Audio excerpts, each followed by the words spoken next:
Алы туткучу экөөбүз бир айылда бир класста окуганбыз. Көп кесиптердин арасынан ушул манасчылыкка келип калдыңыз. Саякбай ата түшүмө киргенде колумду мынтип жаңдап атат, көрсөтүп атат да мага мындай ишарат кылып. Көрүнгөн адам эле манас айта бербейт. Манастагы каармандарды түш көрүп аян алдым дешет. Менде андай болгон эмес. Биз кантип өзүбүздүн тамырыбызды табабыз? Мамлекеттин өзөгүн кармап турган аны тили, дини. Асман менен жериңдин деп оо менен айтканда угушпайт көпчүлүк. Киргизге орой айтсам, киргиздин тили менен бериш керек болот. Депутаттарга, министрлерге, президентке манаста эмне сабак барбы алчу? Сөз өтпөй калганда бакай төө кайтарып кеткен несин айтасыз? Бул шедевр деп тааныды ЮНЕСКО. Эки кыргыз бири-бирибиз менен кыргызча сүйлөшкөндөн башташыбыз керек. Гиннеске манас муктаж эмес болчу да. Ырысбай агайдын манасчылыгынан шек санагандар болсо, азыр деле мына көзү тирүү жүрөт го. Суроосу болсо берип алыш керек. Мирбек Атабеков барса, Нурлан Насип барса, Анжелика барса, эл жыйналат. Саякбай ата өзү тирилип келип манас айтсын.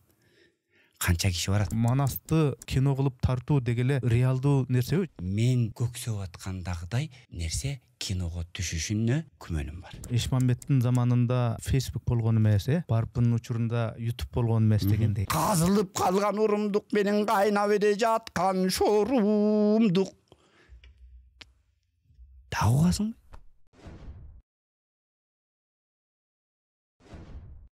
Урматтуу катталуучуларым, биз мамлекеттен же бир коммерциялык уюмдардан каржыланбайбыз.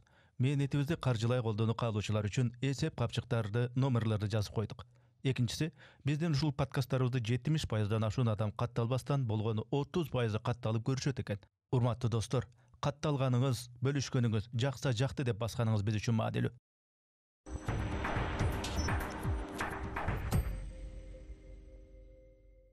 Ассаламу алейкум, саламатсыздарбы арыбаңыздар, урматтуу көрүүчүлөр, урматтуу катталуучулар. Биз кезектеги пикирлешүүбүздү, маектешүүбүздү подкастты баштайбыз. Менин аты жөнүм Эрнис Кыяз. Менин маңдайымда конок бар, мен аны тааныштырып коеюн. Самат Көчөрбаев, манасчы. Көптөгөн сыйлыктары бар, бирок эң негизги белгилүү жагы кыргыздын мындай бир көрүнүктүү манасчысы. Кош келипсиз. Ассаламу алейкум. Рахмат. Эми манасчы келгенден кийин манас тууралуу кеп кылабыз. Кыргыз тууралуу кеп кылабыз. Кыргыздын өздүгү тууралуу, наркы, идеология, тил маселесин козгойлу деп атайын, сизди чакырдым. Келип бергениңизге рахмат. Уруксат болсо суроолорду баштай берсем, Баштайлы. Эми негизи таржымалыңыздан, баш атыңыздан баштасак. Балалык чакта кайсы жердин, кыргыздын жеринин баары эле керемет жер, кайсы жердин абасын дем алып, кайсы жердин суусун ичип, кайсы жердин бир рухунан алып дегендей, элинин рухунан алып, ошондон баштасак. Анан кантип ушул келип көп кесиптердин арасынан ушул манасчылыкка келип калдыңыз? Рахмат. Мен өзүм кичим экеним Талас облусунун Манас району Арал айылы. Арал деген айылдын да бир кайман аты бар, Ырчы булак деп коет. Анын жүйөлүү себеби бар. Кезинде Токтогул бир нече ирет каттап, ошол биздин айылда өнөр менен байланыш түзүп, Алымкул деген шакиртти тарбиялап, Үсөнбаев. Андан Эстебес Турсуналиев, Замирбек Үсөнбаев, бүгүнкү күндө Атай Өмүрканов, Төлөш Турдалиев аксакалдар баштаган өнөр боздордун, ырчылардын, акындардын айылы. Ошол айылдан, айылдын суусун ичип, ошол айылдан чыкканыма сыймыктанам, анткени бул нерсенин дагы бизге тийгизген таасири чоң деп эсептейм. Анан Манас эпосунда айтылат: таластын ылдый бетинде, кен колдун кыйгаш четинде, аскасың асман тиреген эчкилинин каразоо борун ойдурдум, атаңдын сөөгүн уулум так ошо жерге койдурдум деп жашырып көмгөн эчкилүү тоого деген Саякбайдын вариантында бар. Ошол эчкилүү тоодун этегинде жайгашкан, эчкилүү тоонун үстүнөн топтолуп түшкөн суудан ичкен балдарданбыз. Мен балдарданбыз дегеним, Алы туткучу экөөбүз бир айылда бир класста окуганбыз. Бизден кийин дагы мыкты таланттуу балдар бар. Анан өнөргө аралашып калганбыз. Бизде Талас облусунда манас таануу деген сабак болор эле.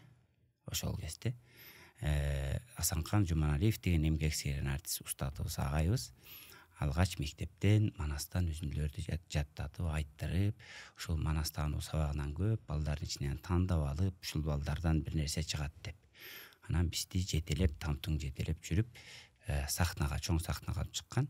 Андан кийинки өнөргө терең кирип таасирленгеним Саякбай атанын записин үнүн угуп, ошол кишинин аудиолоруна көп угуп таасирленип, ошентип жүргөндөрдө Эстебес атаны, Саякбай атаны түш көргөн учурлар болгон. Мен буларды мага кандайдыр бир деңгээлде белги деп эсептейм, жашаан деп эсептейм. Анан ошондой ыйык, улук өнөрдүн аздек тизгинин бекем тутуп, элдин манасын элге аздыр көптүр айтып жүрөбүз. Жакшы экен. Бирок тикелей ушу манасчылыкка келип калгандын бир кырдаалбы, же бир инсанбы, же бир кандай бир жагдайбы, же бир аянбы, кайсы фактор себеп болду? Негизги фактор кичинебизден ошол таасирленип, ушул манас дүйнөсү менен өскөндүгүбүз. Жогоруда айткан устатым манасчы киши өзү. Эмгек сіңірген артист. Ошол манасчы киши бизге сабак берип, манас айттырган. Ошол кичинебизден Манастын окуяларына сугарылганбыз. Мындайча айтканда, Манастын окуялары менен өсүп чоңойгонбуз, кошумча ырдап дегендей. Ал эми биринчи себеп ушул кишилердин таасири бизди өнөргө баш бактырган. Экинчи себеп мен жогоруда айткан жанагы Саякбай Каралаевдин маселесине токтолгум келет. Мен үстүрттөн кыскартып айттым. Колду жаңы манас айтканда ойлочу элем да, манасчылар бияка бир жолу шилтейт, бияка бир каерден колду чаап коет депчи ойлончум. Манасчы болууну дегдеген жаным манасчылыктын бардык кырларын иликтечилим.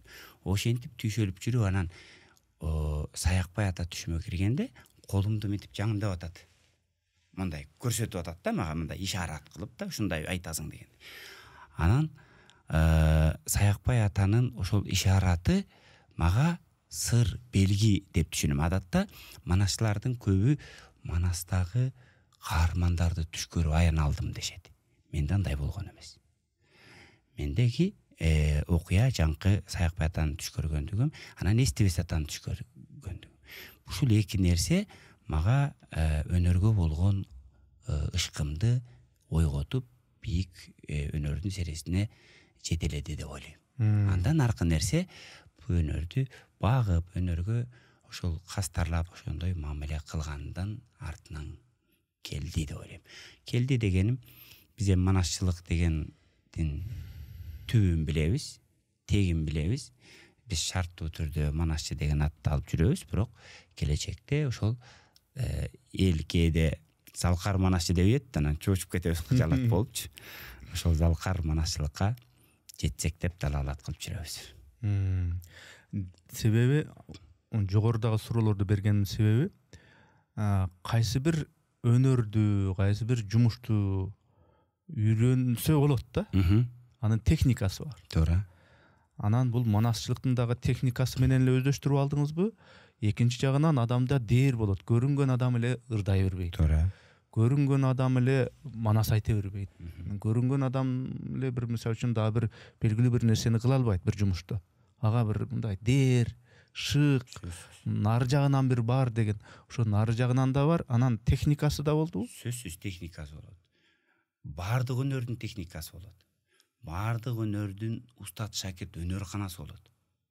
Жөнөкөй эле мисал, эгерде мейли манасчылык, мейли төкмакындык аян алып, сыр алып, белги алып, жашаан болгондон кийин эле ошол өнөрдүн ээси болуп калыптанып калса, анда устат шакирттик илгертен келаткан өнөркана, ал өнөрдөгү идиреги бар баланын эмгек кылып өсүү эволюциялык жолу кайда калат? Ошол себептен бардык өнөрдө устат шакирттик болот, бардык өнөрдө жатыгуу болот, бардык өнөрдө алдыга жылуу үйрөнүү болот, башкача айтканда. Ошонун арты менен сиз айтып аткан көрөнгө касиет ойгонуп, өсүп, өркүндөйт деп эсептейм. касиетти дагы кармана билиш керек, өнөрдү бага билиш керек. Эгер касиетти карманбасаң качат. Кудай берген өнөрдү Кудай алып коет. Илгерки чоң аталарыбыз ачууланганда, чекилик ишип кылып, орой иш кылганда, ой ата касиети качкыр деп айт. Адам ошол өзгөчө улуу өнөрдү алып жүргөндө касиети качкан бул жаман нерсе да. Ошол касиетти кармана билсең деген ойдон улам. Өнөрдү, баардык өнөрдү өстүрүп багыш керек деп эсептейм. Моундай суроо берейин деп атам. Кыргыздын рухий тамыры бул Манаста дешет да. Чокусу, тамыры дегендей. Анан биз ушу эгемендик алган жылдардан бери өзүбүздүн тамырыбызга кайталы, тамырыбыз каякта деп эле көп ушундай сөздөр айтылып атат. Идеология издеп жүрөбүз, мынтели бир туруп идеология деген бул Манаста дейбиз. Жок, идеология деген рыноктун тилин билип көп акча табышта дейбиз. Идеология деген бул компьютердин сырын билип эле анан дүйнөлүк ошол жанагындай интернеттин тилин мыкты өздөштүрүп алсак, ошол идеология дейбиз. Ошондо жаныбызды жакшы багабыз, тың болобуз. Ошол идеология деп идеология кубалап эле жүрөбүз да. Анан кийин эми суроо, биз кантип өзүбүздүн тамырыбызды табабыз? Ал тамырыбыз каерде?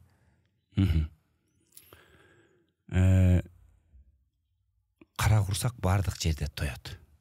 Менин жеке оюмда мамлекеттин күчтүү болушу биринчи кезекте анын руханий дүйнөсүндө жана эс тутумунда, анын бийик маданиятында. Дегеним, адамда ариет менен ар намыс болбосо, биз баарыбыз көр тирликтин артынан кетебиз. Баарыбызга тирлик керек. Бирок адамдын адамдыгын кармап турган анын ары, намысы, ариети. Ошо сыңар эле мамлекеттин өзөгүн кармап турган анын тили, дили, дини, маданияты, тарыхы. Бул нерселердин өзөгү Манаста деген ойду айтып атат. Буну мен эмес, кыргыз рухунун туу чокусу деп Айтматов айтып атат. Буну кыргыз турмушунун энциклопедиясы деп Муктар Абаезов айтып атат. Бул жөн эле үстүрттөн айтылган сөз эмес, алар терең философиясын түшүнгөн үчүн айтып атат. Биз Манасты эмне үчүн үйрөнүшүбүз керек деген жалпак суроо беришибиз керек да. Жөн эле жаштарга. Жаштар эмне үчүн Манасты үйрөнүш керек? Эл эмне үчүн, элге Манас эмне үчүн керек? Ой, журт башчыдан баштап эс тарткан балага чейин сабак жатат Манаста. Манаста уюган сабак жатат. Бирок биз Манасчылардын, Манас таануучулардын, Манасты жайылтып аткандардын мүмкүн кемчилиги бул биз бүгүнкү күндүн тили менен беришибиз керек болот. Эпикалык баян катары айтсак, баягы Көчөрбаев баягы Манасын айтып атат, Исаков баягы Манасын айтып атат эмес. Биз бүгүнкү күндүн тили менен беришибиз керек. Киргизге орой айтсам, киргиздин тили менен бериш керек болот. Ошол бүгүнкү балдардын ой жүгүртүүсүнө бүгүнкү ой жүгүртүү керек болсо, музыкантка Манастагы музыка, искусство, өнөргө байланыштуу темалар менен сүйлөп бериш керек. Саясатка саясатчынын Манастагы эл башкаруунун тили менен сүйлөп беришибиз керек. Дыйканга дыйкандын тили менен, тиги мал чарбасын кылган айылдык кишиге ошого Манас эпосундагы мал чарбасынын ишин сүйлөп беришибиз керек. Ошондо, мен алчу нерсе бар турбайбы бул жакта? Кыз келиндер отурса, келин менен кайнененин мамилесин сүйлөп беришибиз керек. Каникейден биз эмне алабыз? Мейли Манас, бүтүндөй Манасты айтабыз. Каникейден эмне алабыз? Бакайдан эмне алабыз? Чубактан эмне алабыз? Алманбеттен, Сыргактан эмне алабыз? Каникей Манас өлгөндөн кийин апамды жакшы кара деген Манас жок. Бирок кайненеси чыйырдыны канаттууга кактырбай, тумшуктууга чокутпай, айланайын энекем, бардыгы сенсиң, Манасты тапкан энекем, бардыгы сенсиң берекем деп, эринин бул жарык дүйнөгө алып келген энесине өз энесиндей мамиле кылып 12 жыл төркүндө багып койбоду. Анын жөн эле багуу эмес, андан аркы тереңдеги философиясы бар. 12 жылдан кийин Семетейге окуясын айтыш керек эле да, жомогун айтканда, биздин тил менен айтканда бекемдей турган, подтверждение кыла турган бирөө керек да. Ишенет беле сен элиң кыргыз, ала тоо, жериң талас, атаң манас десе. Так ошондой окуя болду да, ишенбей жатканда чыркырап ыйлабыйды да, чыйырды. Балам, мен келдим, сен үчүн мен жүрөм бuyakта. Эмне жүрөм деп.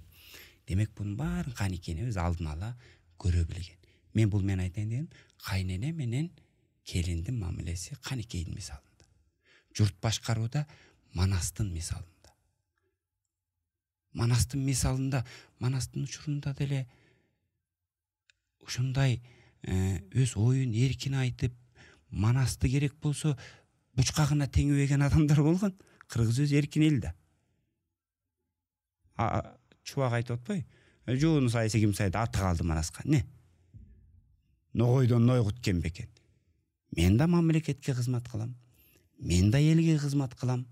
Менин да максатым ушул элге кызмат кылуу деп Манастын кемчилигин көзүнө сайып чубак айткан. Бирок Манастын өзгөчөлүгү анын сөзүнө териккен эмес, бийик болгон. Манастын доорунан бери канчалаган суулар акты, канча доорлор өттү. Бүгүн 21-кылым. 21-кылымдагы кыргызга ар кайсы жаштагы, ар кайсы курактагы, ар кайсы кызыкчылыгы бар, баардыгы сотко чукулаган, визуалдык дүйнө менен журулушкан бүгүнкү кыргызга качанкы бир доордогу ушул Манаста, Манас эпосунда да сабак болорлук нерселер негизи барбы? Бүгүнкү кылымдын бир мындай талабына жооп берген. Анан муну Манасчылар айтканда асман менен жериңдин деп мындай оом менен айтканда угушпайт көпчүлүк. Анан аны демек чечмелеп тетиги TikTok караган, Instagram караган муунга эмне сабак бар бул Манастан. Саясатчыларга, ак үйдөгүлөргө, депутаттарга, министрлерге, президентке Манаста эмне сабак барбы алчу? Түшүндүм. Манаста сабак мен жогоруда айткандай, ар тармактан алсак. Бүгүнкү күндөгү эң актуалдуу маселе миграция маселеси. Бардыгыбыз базар экономикасынын шартында үй бүлөлүк ар кандай шарт менен, жагдай менен, бул эми Кыргызстандагы жагдай менен туш тарапта жүрөбүз. Бирок ошол жакта биздин мигранттарыбыз толук калып калабы? Же кайра келип мамлекетке кызмат кылабы? Манаста кандай болгон? Манастагы бир кезде ата-бабасы ушу ала тоодон бири кетип Кангайга, бири кетип Эренге, бири түшүп Тереңге деп, бири кетип Алтайга деп сүрүлүп, Манас ошол жакта 12-ге чейин чоңойгон. Ал ошол жактан ошол ала тоо өзүнүн мекен экенин угаары менен хан көтөрүлүп, ошол жактан бул жака келип хандык доорун ушул жерден улантып атат. Жөн эле келген жок. Ал мекенди душмандардан бошотуп, башына ошондой көйгөйлүү маселе турганына карабай, каруусун казык, канын азык кылып кайтып келип мекенге кызмат кылган Манас. Так ушул сыңар эле Семетей. Семетей Бухарда деген хандын баласы, тактысы бар, байлыгы бар, бийлиги бар. Жата берсе болот, эгер жеңил ойлонсо. Керек болсо туугандарынын баарын апарып кызматка коюп алса болот. Жок. Ал угаары менен бөлөк элде султан болгончо өз элимде ултан болом деп келип, бул жактагы кыйынчылыктарга карабай Манастан калган тууну бийик көтөрүп атат. Бул деген бүгүнкү күндөгү чет жерде жүргөн биздин мигранттар ушуну сабак алса, мүмкүн Европадан, Россиядан тажрыйба топтоп келип Кыргызстанга салым кошот. Бул сабак бөлөк элде курсагың тойсо эле жүрө бербеш керек экендиги улуу сабак. Демек, биз ар дайым эң ардак кызмат, эң ардак иш бул мекенге кызмат кылуу, элге кызмат кылуу, артына из калтыруу деп кыргыз айткан. Бул эч болбогондо аталар бата бергенде атаңдын уулу эмес, ата журтуңдун уулу бол. энеңдин уулу эмес, эли журтуңдун уулу бол. Эл багар уул бол деп айткан. Демек, биз ар кимибиз эгер жеке кызыкчылык, көртирлик, кара курсакты ойлосок, анда жашоо башкача болот. Идеология деген так ушул тарбиядан баштап улуттун мүдөөсүн аныкташыбыз керек. Идеология бул мүдөө деп ойлойм. Ошол бара турган багыты, мүдөөбүздү биз аныктасак, өзөгүбүз эмне, тамырыбыз эмне экенин таап алсак, анан ошонун тегерегинде мамлекет өсөт деп ойлойм. Эми ушул манасчылык, төкмөлүк, же болбосо мына дастанчылык, өнөр бул биздин байлыгыбыз экендигин, руханий байлыгыбыз экендигин анча-мынча кыргыз элес албаганы менен ЮНЕСКО деген уюм бул деген чыныгы байлык, бул руханий байлык, бул шедевр деп тааныды. ЮНЕСКО. А жерде кыргыздар бар жок билбейм, бирок ЮНЕСКО тааныды да. Анан демек бул деген олуттуу маселе экен, бул байлык катары караш керек экен деп. Эми ошол байлыкты байлыктай кастарлаш үчүн кимдир бирөө мындай кам көрүш керек да. Демек мамлекет кам көрүш керек. Мамлекет кам көрбөсө бул деген жоголуп кетет. Бул өнөр деген сейрек өнөрлөр, баалуу өнөрлөр деп ЮНЕСКО таанып атат. Мамлекет жактан кандай мамиле болуп атат ушул өнөрлөргө? Биринчи кезекте биздин руханий баалуулуктарды чет эл тааныйт, чет эл баалайт. Ошо чет элдин баалаганын, чет элдин тааныганын көргөндөн кийин, билгенден анан эсибизге келебиз.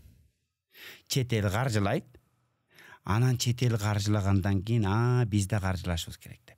Эмне үчүн чет эл каржылайт? Чет элге бул өнөрлөр жөнүндө же бул баалуулуктар жөнүндө атайын долбоор болуп, мунун баалуулугу атайын сунушталат. Анткени ар кандай жагдайда мамлекеттен, Кыргызстандын ичинде меценаттардан каржы болбой калганда, мунун иш аткаруучулары чет элден каржы издейт. Анан чет элдиктер жана ЮНЕСКО Бириккен Улуттар Уюму тааныган сыңары, таанып эле койгон эмес, ЮНЕСКО бир кезде манасчы, төкмакын, дастанчыларга каражат бөлүп, мектептерин уюштурган. Ашырал Айталиев, Туганбай Абдиев, Назаркул Сейдирахманов, Раматыр Куркашмамбеталиев аталарыбыз сабак берген баарыбызга. Акчасын төлөп ошол ЮНЕСКОдан. Буну айтып атканымдын себеби, акыркы жылдарда манаска дейли, жалпы маданиятка дейли көңүл буруу бар. Өзгөчө десек болот, өзгөчө манаска. Дегеним, канча жылдан бери көк пакетти көтөрүп, манас айтканыбызга курсант болуп, ушу жер манас укту, манас айтты деп биз студент кезде манас айтканыбызга сүйүнгөн учурлар болгон. Азыр мамлекет тарабынан, эл тарабынан жалпы ошол мамлекет башчылары тарабынан манасчыларга, төкмакындарга, акындарга камкордук атайын театр ачылды. Манас академиясы ачылды. Мындан ары кантип иштеш керек, кандай кылып жайылтабыз. Бирок менин дагы бир сунушум бар. Бул руханий дүйнө, маданий агартуу багытында ачылып атат. Булар башкача айтканда өнөрдүн арты менен биз колубуздан келишинче Кыргызстанда манасты жайылтуу, таратуу ишин кылабыз. Бирок биз биринчи кезекте манасчыны, төкмакынды, дастанчыны тарбиялаардан мурун же ошолорго кам көрөрдөн мурун биз угарманды жоготуп албашыбыз керек. Аудиторияны дайындашыбыз керек. Дегеним жаш муундарды тарбиялашыбыз керек. Ошон үчүн мен эң актуалдуу маселе Кыргызстанда бүгүнкү күндө кыргыз таануу дейбизби, манас таануу дейбизби? Манас таануу бул манас дүйнөсүн таанытса, кыргыз таануу биздин тил, баалуулуктардан баштап бардыгын таанытуу. Көп предметтин ичинде кандайдыр бир саат менен болсо дагы мектепте системалуу түрдө жаш муундарды окутушубуз керек деп эсептейм. Ушу акыркы сөзүңүздү жакшы айттыңыз. Системалуу депчи. Системалуу иштин натыйжасы болот, пайнабы болот да. Анан утурундук жанагындай даталарда, бир чоң бир мааракелерде, манасчылар бар эле го, дастанчылар бар эле го деп берип койгондо эле жакшы. Көңүл бөлбөгөнгө караганда. Бирок канчалык деңгээлде ушул системалуу болуп атат ошол нерселер. Системалуу түрдө өнөрдү өркүндөтүү, системалуу түрдө манасчыларга көңүл бөлүү, системалуу түрдө манасты жайылтуу системалуу болуп атабы? Мен жок деп айтам кесе. Анткени өнөр өзүнөн өзү өркүндөп өсөт. Өнөргө театр ачып, өнөргө кылган камкордук бул манасчыларга кылган камкордук. Ал манасын таштабай, көртүрлүккө кирип кетпей, манасын айтып элге руханий азык тартуулайт. А эгерде бир учур келет, мен жогоруда муунду жоготуп алсак, саматпы, дөөлөтпү, ырыспайбы, замирби, тим эле асмандан түшкөн саякбай болуп келсе дагы, угарман жок болсо өнөрпөз эч ким эмес. Биз угарманды жоготуп албаш үчүн биз манас дүйнөсүн бүгүнкү жаштарга жаштардын тили менен таанытсак, анан өнөр өсүп, өнөр андан ары системалуу түрдө болот деген ойду айткым келет. Ошол эле учурда манасчылардын мектептерин уюштуруу оюбузда бар, бирок ишке аша элек. Мен жогоруда айттым го, манасчылар мектеби таланттуу, идиректүү балдарды топтоп манас айттыруу керек. Ошолордун ичинен Кудай дарып, касиети артып, ошол өнөрдү багып, кастарлагандар манасчы болуп кетиши мүмкүн. Аны эч ким айта албайт. Керек болсо убакыт, мезгил гана таразалайт ким манасчы болгондугун. Ошол себептен ал эч болбогондо ал бала манастын угарманы, күйөрманы, колдоочусу, эч болбосо манас таануучу болуп чыгышы мүмкүн. Демек, манасты биз ушинтип терең билим берүү системасы аркылуу жайылтсак жакшы болот эле деген сунушум бар. Биз улам эле биздин ойлорубуздун пайнагы бир болуп чыгып атат да. Мына мисалы үчүн манасчылыкты кадимкидей бир кесип деп таанып, манасчылыкты тагыраак айтканда интеллектуалдык мээнет деп таанып, мугалимдер мектептерде, окуу жайларда сабак берген сыяктуу эле кадимкидей ушу манасчылык боюнча сабактар кириши керек го деп ойлойм да. Албетте манасчылык бул уникалдуу бир шык жөндөм. Көрүнгөн адам эле манас айта бербейт. Бирок ошол эле учурда ошол манастын баалуулуктарын мектептер аркылуу, окуу жайлар аркылуу милдеттүү түрдө кадимки башка предметтер сыяктуу окутуштун зарылчылыгы барбы? Бар. Зарылчылык бар. Биз ошол коңгуроону кагып, айлабыз кеткенде Ураанын манас деген долбоор менен массалык түрдө манас айттырып атабыз. Аны менен манасчы кылыш эмес максатыбыз. Эстетикалык, адеп ахлактык тарбия берүү. Ошол манастын баалуулуктары аркылуу жок дегенде манасты көкүрөгүн айтуу. Мен көргөм 50-60ка келгени мен колума комуз кармап көргөн эмесмин деп, колу калтырап комузду аздек тутуп баалап, көкүрөгүндө, жүрөгүндө баалап атат. Бирок биринчи жолу кармадым дегендер. Анткени комузду көкүрөгүнө кызып кармап көргөн адам, манасты өзү алдынча айтып көргөн адам мамилеси башка болот. Мамиле ушудан башталат. Анан сиз айтып аткандай, эгерде терең таанып, анын ички философиясын, тарбиясын, адеп ахлагын ала турган болсок, анда манасчылык өнөрдүн дагы, манас дүйнөсүн, мекенчилдик сезимдин, бүгүнкү күндөгү айтып аткан кыргыз жараны деген концепция кабыл албайбы? Кыргыз жаранынын, чыныгы кыргыз атуулдарынын өсүп чыгышына өбөлгө болот деп ойлойм. Ошол себептен бүгүнкү күндө ушул кыргыздын өзүн өзү таануу боюнча сабак дейбизби, манас таануу дейбизби, кыргыз таануу дейбизби, мектеп программасына кирүү өтө актуалдуу деп эсептейм. Эки кыргыз бири-бири менен орусча сүйлөшүп, кыргызга кыргыз тилинде сүйлөсөң, мен мектеп окушу жөнүндө айтып атам. Түшүнбөй, мага бирөө келип англисче сүйлөгөндөй болуп, аңкайып туруп берген балдарды көрүп жүрөм. Мен билим берүү системасында көп иштеп, аралашып жүрөм. Кыргызстанда, анын ичинде Бишкекте 100дөн ашык мектеп болсо, ошонун ичинен 16сы гана толук кыргыз тилдүү. Эгемендүү Кыргызстанбыз го биз. 16сы гана толук кыргыз тилдүү. 10 бирдемеси толук орус, аралаш. Аралаш деген жерден биз утулуп атабыз. Аралаш деген сөз кандай? Бир мектепте 1-класстан 7 класска ата-энелер орус класска берген дагы, 2 класс кыргыз класс.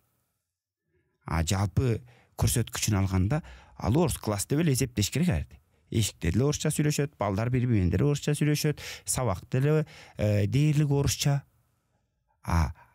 Биринчи кезекте кыргыз тили сүйлөнбөсө, ал өлөт, ал жок болот. Жок дегенде биз башка улутка акылдуу сунбайлы коелу. Эки кыргыз бири-бириз менен кыргызча сүйлөшкөндөн башташыбыз керек. Аны балдарга түшүндүрүш керек. Жалпак тил менен түшүндүрүш керек. Эки Кытай барбы башка тилде сүйлөшкөн? Эки орус барбы башка тилде сүйлөшкөн? Эки англичан барбы башка тилде? Эки араб барбы башка тилде сүйлөшкөн? Эки түрк барбы башка тилде сүйлөшкөн? Биз арыбызга, ар этибизге келип, ушул нерселерден баштап идеологияны мектептен башташыбыз керек. Биз үстүнөн концерт берип, иш чара өткөзүп, кооз сүйлөп идеологияны жүргүзө албайбыз. Биз тамырдан башташыбыз керек. Бакчадан башташ керек. Мына азыр мамлекет тарабынан кыргыз тилине болгон талаптын күчөп атканы кубандырат.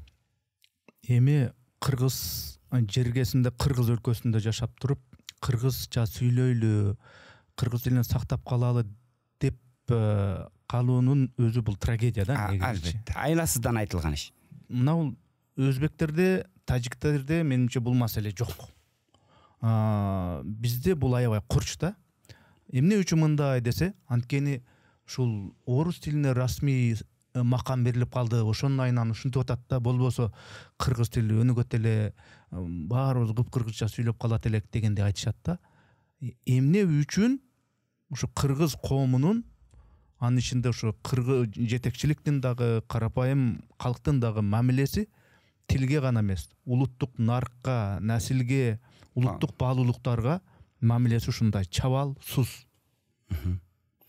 Биз жашоонун агымы менен агып бараткандайбыз да. Маданиятта, культурология илиминде массалык маданият жана элиталык маданият деген түшүнүк бар. Массалык маданиятты эс тарткан баладан 90 кишиге чейин атаң барбы, апаң барбы айтып койчу тансага дегендей түшүнөт, угат, билет, бүгүн алат, эртең жок. Элиталык маданият бул классикалык музыкадан баштап, профессионалдык искусстводон баштап, театр искусствосу, сүрөт искусствосу, жана башка сөз өнөрү, жана башканын бардыгы бул акылды, көрөнгөнү талап кылат. Биз акыл, көрөнгө, чөйчөгүбүз, көөдөнүбүз ошол жеңил желпини ээрчигендигибиз үчүн биз жалпы бардыгыбыз ошол массалык маданияттын агымы менен баратабыз. Адатта интеллигенция дейбизби, маданият өкүлдөрү дейбизби, мамлекет элди ээрчип эмес, элди ээрчитиш керек. Мына ушул деп сунушташыбыз керек.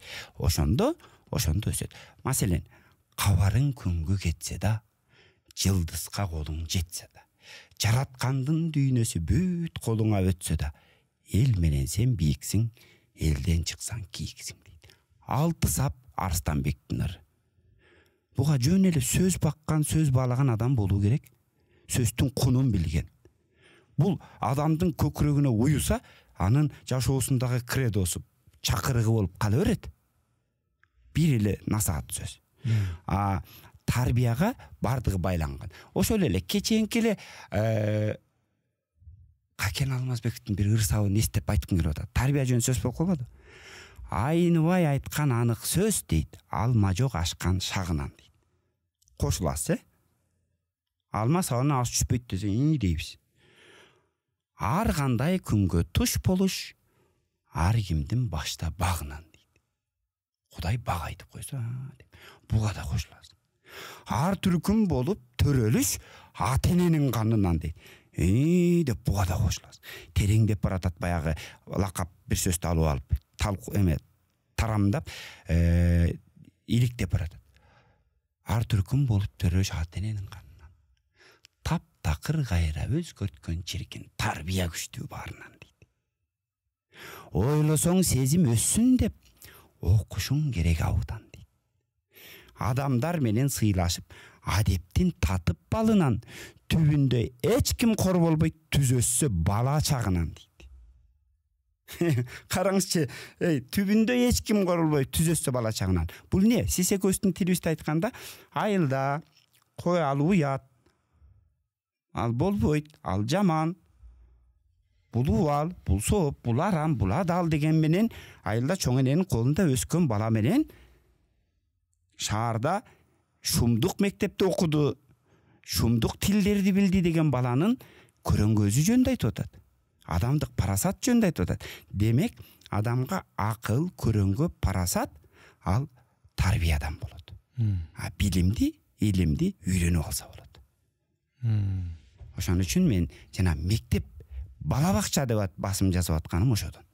Манасчылардын, төкмөлөрдүн, дастанчылардын эмес, жалпы өнөр адамдарынын демек коомду, элди агартуудагы ролу чоң экен да. Мамлекет мынтыш керек эле, эл мынтыш керек эле, ушуга бир олуттуу мамиле кылыш керек эле деген деле жакшы бир пикир. Бирок ошол баягы манасчылардын өзү, дастанчылар, өнөр адамдары буга кандай мамиле кылып атат, өздөрү кандай жоопкерчилик менен мамиле кылып атат деп ойлойсуз? Жанагы мамиле деле эки тараптуу болуш керек дегендей, бардык нерсе айтылат. Биз азыр сиз суразаңыз күйүп айтып атабыз.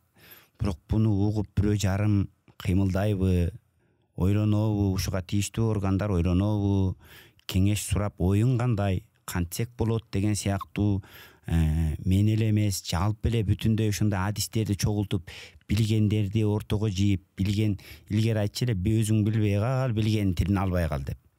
Жок дегенде биз өзүбүздүн багытыбызда адис катары пикирибизди укса, дагы бир башкаларды өзүнүн багытында пикирин укса, журналисттердин өзүнүн дүйнөсү бар, өзүнүн темалары бар, алардын чындыгы бар, өнөрпоздордун өзүнүн чындыгы бар, коомдук ишмерлердин өзүнүн чындыгы бар. Ошонун бардыгынын максаты бир да. Мамлекет бутунан турсун, мамлекет жакшы болсун, өсөлү, өнөлү, өнүгөлү, эл бололу, улут бололу деген сыяктуу маселе да. Ушудан улам айтып кээде чарчайт да. Адам делечи. Бир кезде тили өтпөй, кадыры өтпөй, сөз өтпөй калганда Бакай төө кайтарып кеткен несин айтасыз? Бакай төө кайтарып кеткен 12 жыл. Баягы 40 чорого кезеп, кол кезеп. Бөлүнсөң бөрү жеп кетет, бөлүнүп калды кыргыз деп бөлөк элге кеп кетет. Асманда учкан алгыр уш асманга учуп чыкканда, канаты менен учуучу, кайрылып жерге конгондо куйругу менен конуучу, Манастын Манас болмогу баарыбыздан болуучу деп Манаска өйдөдө өбөк, ылдыйда жөлөк, салып жүрүп там кылып, сайып жүрүп бак кылып деген акылман Бакай абыке көбөш кадырын билбегенде, сөзүн укпаганда төө кайтарган. Семетей келгенге чейин. Ошол үчүн менин жеке оюмда адистин пикири маанилүү. Адистин пикирин ким угат, ошого жараша. Уга укпайбы. Анан адистер ойлонот да. Бир айтат, эки айтат. Анан эл ошол көкүрөгү, көңүлүнө, көкүрөгүнө, оюна, акылына толгон кишилер сени кубаттап, сен туура айтып атасың десе жакшы. Анан эч ким унчукпай баары башың кумга тыгып эле, сен туура адистик пикириң айтсаң деле, кайра сен күнөөлүү болуп калсаң, бир айтат, эки айтат, ким айтат андан кийин? Эч ким айтпайт. Ошол себептен биз мамлекетти өнүктүрүүдө адистердин пикирине таянышыбыз керек. Бардык тармакта. Адистердин пикири маанилүү деп эсептейм. Ошол себептен адис баарын чечип, адистердин бардык адис менин оюмча жан дили менен мамлекет үчүн чын дили менен, ак дили менен өзүнүн адистик пикири менен ошол багытты туура жолго салат. Бир нече адамды угуш керек. Бирок канткени менен ошол угуучу тарап, чечим кабыл алуучу тарапта АВК көбөштөр отурабы же Манас отурабы, бул маанилүү экен да, сөзсүз да. Эгер сенин сөзүңдү укпаса, сен адистик пикириңди айтып атсаң, аны аргументиңе уруу ойнобосо, башы оорубаса, анан жаныңды кашайтып, өзү билгенин кылып, өтүгүн төрү килип, каратып туруп, кашайтып тура эмес иш кылып атса, ал АВК көбөштүк эле деп айтыш керек. Ошондой да. Эми мынау Манас деген ушул чоң чыгарманын, чоң эпостун статусу боюнча Ракем Рыспай Манасчы барып Гиннеске барып рекорд жаңыртып келди. Эми кээ бирки пикирлер бар, эми ошо Манас деген өзү бул башка аалам да. Бул Гиннес ким, бул Манас ким? Анан ал Гиннеске Манас муктаж эмес болчу да деген ушундай пикир бар. Бирок ошол эле учурда эми ошондой жанагындай заманбап жолдор менен мындай ошо Гиннеске барса Гиннеске барып, башка жака барса башка барып Манасты таанууту деген аракет болду го дейм. Анан ушул эки контраст боюнча кандай оюңузду айтасыз? Мен ошол окуяда күбө болгон киши катары айтам. Биринчи кезекте Манасчы өзүнүн чечими кандай ишке баш урат. Ал өзүнүн көрөнгөсүнө, дараметине карап иш кылат. Ал иш кандай өттү, кандай жагдайлар менен коштолду, ал өзүнчө маселе. Бир фактыны билем. Дүйнөдө 128 саат кыраат менен тынымсыз манас айткан киши Манасчы Рыспай Исаков болуп катталды. Бул жанагы көлөмү чоң Манас деп ЮНЕСКОга Гиннеске катталгандыгы жөнүндө эмес, айтуучулук жөнүндө сөз болот. Керек болсо ЮНЕСКОдагылар буга чейинки рекорду китеп окуптур, ошол тынымсыз 116 саат окуптур, мынтип карап окуптур. Рекорд ошондой болуптур. А бул киши айтып суткасын экеле жолду уктап айтты. Экеле жол. Жөн эле биз калыстар тоонда отурдук, мына калыстык үчүн айтып коелучу. Ой, 8 саатта 4 саатта бир келип жюри болуп отуруп аттык, кантип айтып атат, деми кандай, окуя адашкан жокпу, эмне болуп атат. Башыбыз айланып жинде болуп калдык. Манас айтканды коюп. Берде бир жагдай, кемчиликтер да бар. Уктап кеткен, үлгүрөп кеткен, кыйналган, өзүн жоготкон учурлар бар. Бирок бунун бардыгы 128 саат Манас айткандын 130тан ашык саат айтты, канча бир саатын ошол жана үлгүрөп кеткен жана башкаларын алды. Факты болду да. Бул ушунча Манас, биз айтып койчук го, Манасты күндөп түндөп айтабыз деп. Ошону документтештирди деп айттым. Себеби мен өзүм деле мынау китептерди аудиолоштуруп окуйм да. Мен мындай карап окуйм. Жана сиз айткандай. Окуп, ушундай чыдасам, тынымсыз. Бир 3 саат чыдайм да. 3 саат тынымсыз отуруп, бир мындай кыңкайып, бир мындай кыңкайып алып, анан кайра суудан ичип коюп окуп, анан 3 саат чыдайм, анан калганына чыдабайм. Бул чынында эле тынымсыз үндү чыгаруу, сүйлөө бул кыйын эле нерсе. Кыйын эле нерсе. Эми Рыспай агайдын манасчылыгынан шек санагандар болсо, азыр деле мына көзү түрү жүрөт го. Келип сүйлөшүп алып, суроосу болсо берип алыш керек. Эмне татаалдаштырып, анан кандайдыр бир жагдайлардан улам ошентип бир үзүндүлөрүн кесип чыгарып ийген жагдайдан улам. Мен жеке оюм, албетте, мен кесиптештердин бардыгынын өнөрүнө мен аздек аяр мамиле кылам, бирок калыстык үчүн айтып коюш керек. Бул эмгек. Бул ошончо окуянын ичинде, ошо 128 сааттын ичинде канча Манас айтылды, кандай тексттер айтылды, ошону толук изилдөөгө алуу бул өзүнчө илимий материал илим посттор үчүн. Иликтесин. Эми жакшы сыпаттадыңыз, жанагы күнү түнү Манас айтат дегенде документтештерди депчи. Төкмөлөрдө жанагындай атайын айтыш болуп, сахналарда төкмөлөр чыгып, атаандашып, бири-бири менен айтышып, анан ошентип өнүгөт төкмөчүлүкчү. Теги кыйын айтат экен, бул андан да кыйын айтат экен деп мындайча айтканда атаандашуу бар. Атаандашуу бар жерде өнүгүү бар. Сөзсүз. Ал эми манасчылар да кантип өнүктүрөт бул нерсени? Манасчылар эми бири-бири менен айтышпайт да. Анан бул жагынан ар ким өз алдынча. Анан биринен бири мынтип атаандашуу болсо, ушул жагы кандай болуп калат дейм да. Түшүндүм. Биринчи кезекте Манастын өзөгү бир. Сагынбай Саякбай атадагы буга чейин Тыныбек, Чоекелердин Манасын айтып бизге калтырган. Биз муну илимдин теми айткан салттуу Манас дейбиз. Ошо салттуу Манастын негизинде бардык манасчылар Манас айтабыз. Анан манасчылык өнөрдө бир нече багыттарга бөлүнөт. Анын айтуучулук өзгөчөлүгү кандай? Анын сөз көрөнгөсү кандай? сөз куржуну кандай, анын жамакчылык өзгөчөлүгү кандай, анын кырааты кандай деген сыяктуудан баштап бир нече фактор. Бул синкреттүү өнөр десек болот. Бир нече өнөрдүн туындусу. Мында төгөрөгү төп келген адам болуу кыйын.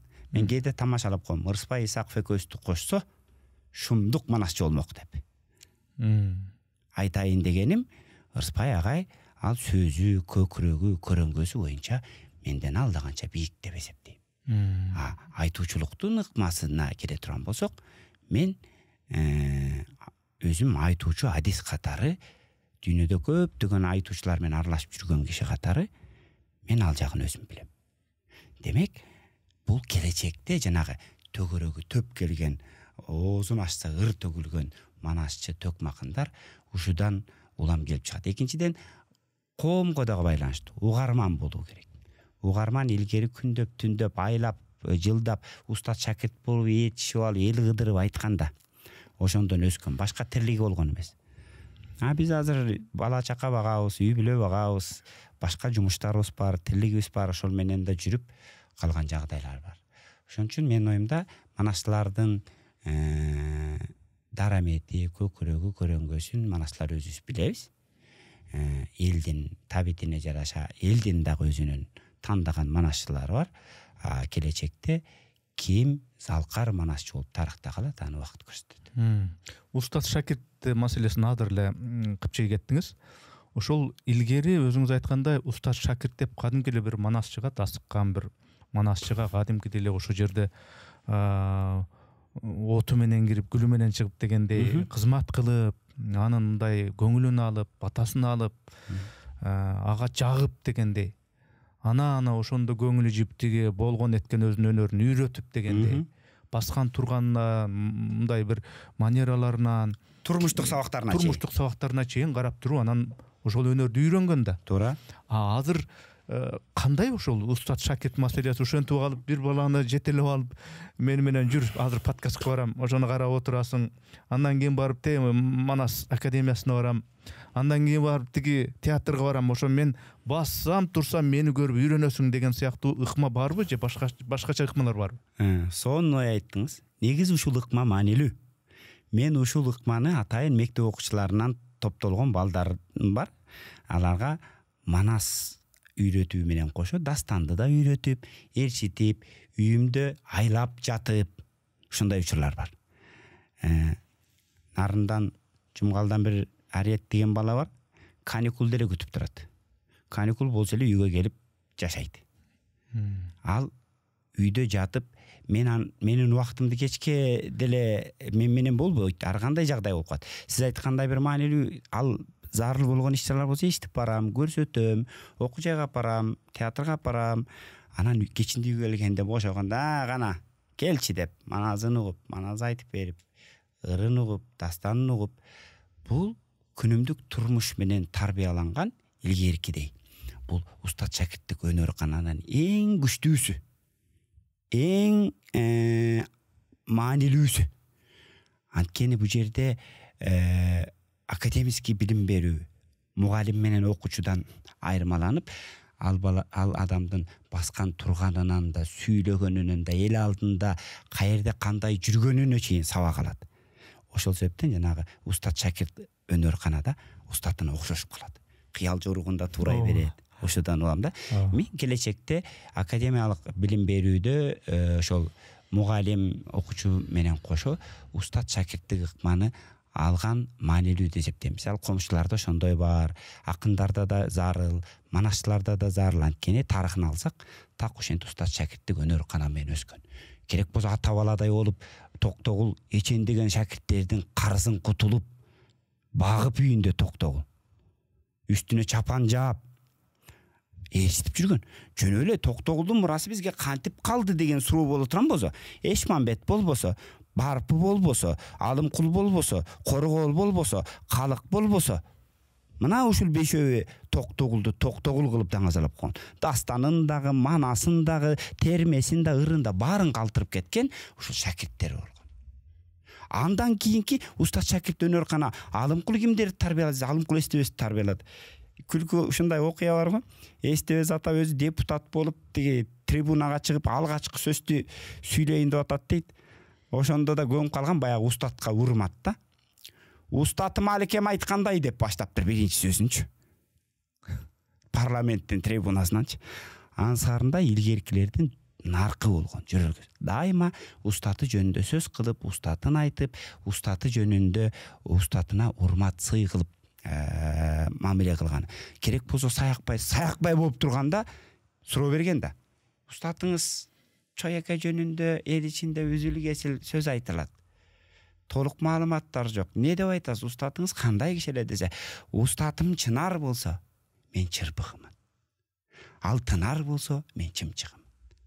Устатым Чояке Булдурсун болсо, мен камчысымын. Ал Көл болсо, мен тамчысымын дейт. Мына. Тамчысы биз үчүн 500.553 ырсапты жараткан Саякбай Каралаев. Көлү кандай болду экен? Чынары кандай болду экен? Чырпыгы Саякбай болсо. Ошол эле жеңи жок. Токтогул айтып атат. Жеңи жок бар жерде ырырдабайм, Ниязалы бар жерде комуш чертпейм. Сый устатына болгон. Чындыгында тарыхына келе турган болсок, Ниязалы кол ойнотмолорду мен Токтогулдан үйрөндүм деп эскергени бар. Шакиртинен. Бул жерде устат шакирттик өнөр кананын бири-бирине болгон сый урматы, алардан устаттан шакиртке, улуудан кичүүгө өтүп келген өнөр, ушундай эстафета менен өтүп келгенбизге. Ошол нерсени бүгүн да улантсак деп, мен өзүмдүн көкүрөгүмдөгү, көөдөрүмдөгү өнөр дараметиме жараша балдарга тарбия берип жүрөм. Жеңи жоктун заманында интернет болгон эмес. Токтогулдун заманында ChatGPT болгон эмес. Эшмамбеттин заманында жандай Facebook болгон эмес, Барпынын учурунда YouTube болгон эмес дегендей. Азыр болсо ушундай нерселер өнүгүп атат. Ошол өнүккөн сайын кайсыдыр бир кесиптер жоголуп атат, кайсы бир өнөрлөр пайда болуп атат. Туура. Ошол жаңы пайда болуп аткан өнөрлөрдү, мүмкүнчүлүктөрдү дагы ушу сиздей төкмөлөр, манасчылар, дастанчылар пайдаланып, жанагы ChatGPT, интернет, YouTube, заманбап ушундай колдонмолорду колдонуп туруп өнүктүрүш керекпи? Кандай ойлойсуз? Туура. Сөзсүз өнүктүрүш керек. Илгери устатты көрүш үчүн тиги сузактан каркырага барпы ыңгайын издеп атырып таап барып анан учурашкан да. Мисалы.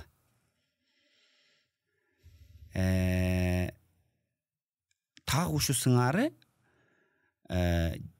жеңи жок каркырага барса, Токтогулга барпы келип атпай? Барпыны эшиктен келгенде кыраакы Токтогул билип коюп атат. Эшиктен келди бир мейман, көңүлүм сага бөлүндү, сезбейт деп менин ойлобо, сыягың ырчы көрүндү деп. Анан сынап, анан адис акын деп атат.